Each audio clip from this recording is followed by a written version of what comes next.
Chanakya IAS academy में आप सभी का स्वागत है। आज हम बात करने जा रहे हैं नो पोचिंग एग्रीमेंट पे। ये क्या है और इसके बारे में विस्तार से जानकारी आज के वीडियो में लेंगे। बिजनेस इनसाइडर के अनुसार देश के दो सबसे बड़े बिजनेस ग्रुप रिलायंस और अडानी ने एक समझौता किया है। इसके तहत इनके कर्मचारियों को एक दूसरे के यहाँ नौकरी नहीं मिलेंगी। इस नए समझौते का नाम है नो पोचिंग एग्रीमेंट के बारे में अगर बात करें तो मई 2022 में हुई इस डील की सबसे दिलचस्प बात यह है कि यह समझौता ऐसे वक्त पर हुआ है जब अडानी कंपनी उस बिजनेस में उतर रही है जिसमें रिलायंस पहले से बड़ा बिजनेस प्लेयर है।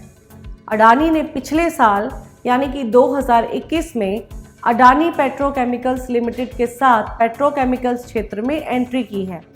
इस बिजनेस में रिलायंस पहले से ही बड़ी कंपनी है। इसी तरह हाई स्पीड डाटा यानी इंटरनेट सेक्टर में भी अडानी ने 5G स्पेक्ट्रम के लिए बोली लगाई है। इस बिजनेस में भी रिलायंस देश की सबसे बड़ी कंपनी है। इस समझौते की वजह से मुकेश अंबानी की कंपनियों में काम करने वाले लगभग 3,80,000 से ज़्यादा कर्मचारी अब अडानी की कंपनी में काम नहीं कर पाएंगे। वहीं अडानी की कंपनी में काम करने वाले 23,000 से ज़्यादा कर्मचारी मुकेश अंबानी की किसी कंपनी में नौकरी नहीं कर पाएंगे। यहाँ तक बात करने के बाद अब हम देखेंगे कि नो पोचिंग एग्रीमेंट का कॉन्सेप्ट क्या होता है। 1890 में अमेरिकी संसद से एक बिल पास हुआ था जिसे शर्मन एक्ट के नाम से जाना जाता था। इस एक्ट का सेक्शन 1 और 2 राज्यों के ट्रेड को किसी भी तरह से प्रभावित होने से रोकने की बात कहता था। बाद में इस कानून का रूप समय और ज़रूरत के हिसाब से बदलता गया।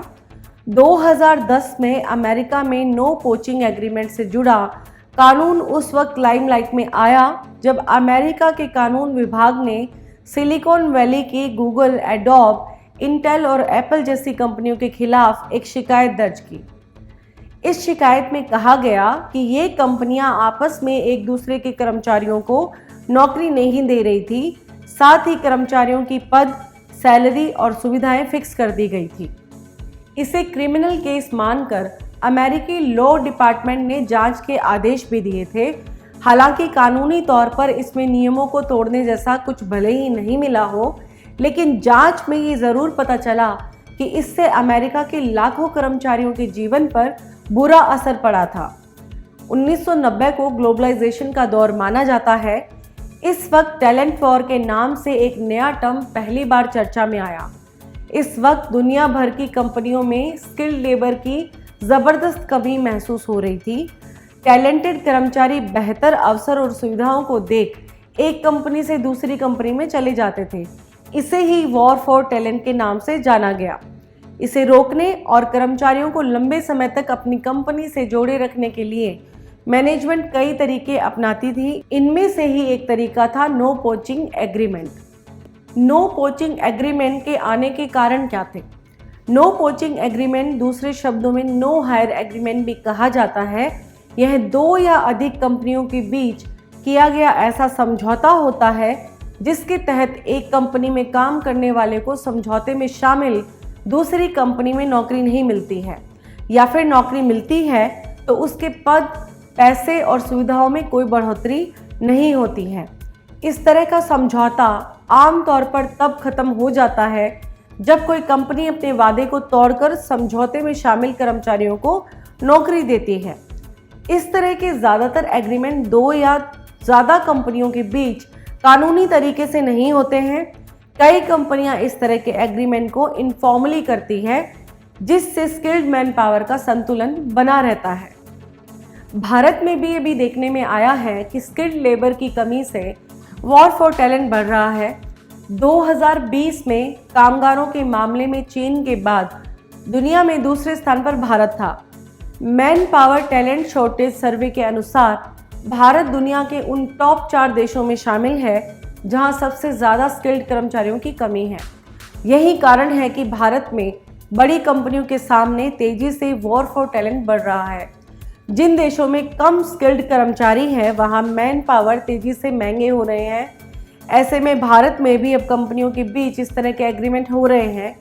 आने वाले समय में बड़ी कंपनियों के बीच और भी इस तरह के एग्रीमेंट देखने को हमें मिल सकते हैं। अगर हम नो पोचिंग एग्रीमेंट की बात करें तो ये कितना कामयाब है। अगस्त 2018 में अमेरिका में फास्ट फूड चेन की 7 बड़ी कंपनियों ने अपने सभी फ्रेंचाइजीज में नो पोचिंग एग्रीमेंट को ख़त्म करने का ऐलान किया।